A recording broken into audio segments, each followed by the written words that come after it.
मलका बिल्कीस का तख्त और आसिफ बिन बरखया का वाकया। ये वाकया हजरत सुलेमान अलैहिस्सलाम के ज़माने का है, जिन्हें अल्लाह ताला ने नबुवत के साथ साथ एक अजीम उश्शान बादशाहत भी अता फरमाई थी। अल्लाह ताला ने इन्हें जन्नत, परिंदों, हवाओं और दीगर मखलूक़ात पर इख्तियार दिया था। ये वाकया कुरान मजीद की सूरा अल-नमल में बयान किया गया है।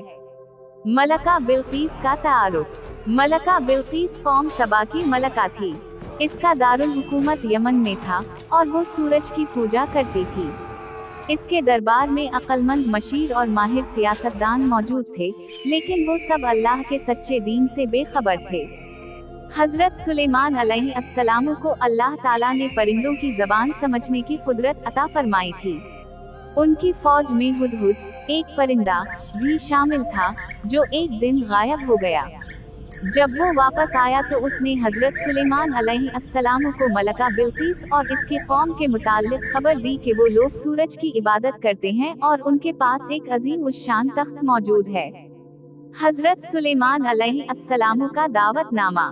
हजरत सुलेमान अलैहिस्सलाम ने फौरन मलका बिल्कीस को एक खत लिखवाया, जिसमें उसे इस्लाम कबूल करने की दावत दी गई। जब मलका बिल्कीस ने खत पढ़ा तो अपने मशीरों से मशवरा किया।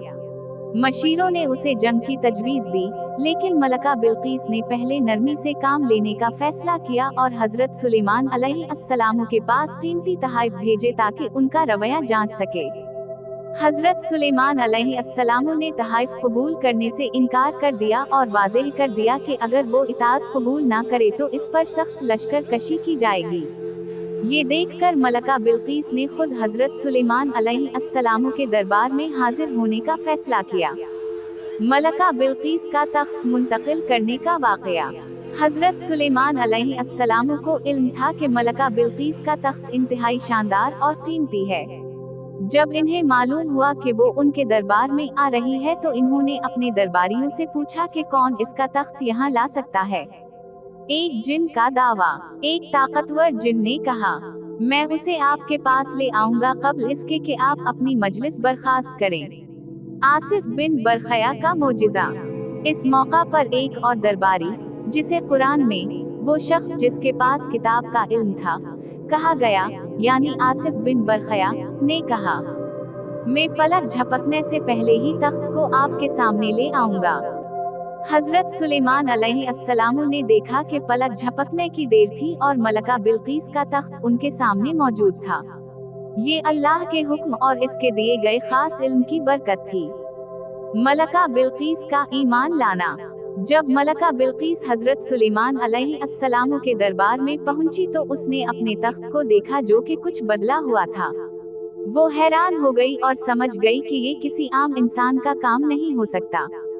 बाद अज़ां, जब उसे हजरत सुलेमान अलैहिस्सलाम के महल में दाखिल किया गया, जहां फर्श शीशे से बना हुआ था और नीचे पानी बह रहा था, तो उसने अपनी कमीज उठा ली कि कहीं वो पानी में ना भीग जाए।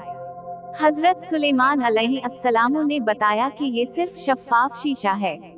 इस पर मलका बिल्कीस ने इतराफ किया, ऐ मेरे रब, मैं अपने नफ्स पर जुल्म करती रही और अब मैं हजरत सुलेमान के साथ रब्बुल आलमीन पर ईमान लाती हूँ। नतीजा, ये वाकया अल्लाह ताला की कुदरत, हजरत सुलेमान अलैहिस्सलाम के मुजज़ात और आसिफ बिन बरखया के इल्म व वलायत की अजीम मिसाल है। इससे ये भी साबित होता है कि अल्लाह ताला अपने बंदों को खास इल्म और ताकत अता कर सकता है, और जो भी सच्चे दिल से हिदायत की तलाश करे, उसे अल्लाह हिदायत जरूर देता है। ये वाकया कुरान मजीद में सूरा अल-नमल, आयात 38 से 44 में तफसील से बयान किया गया है।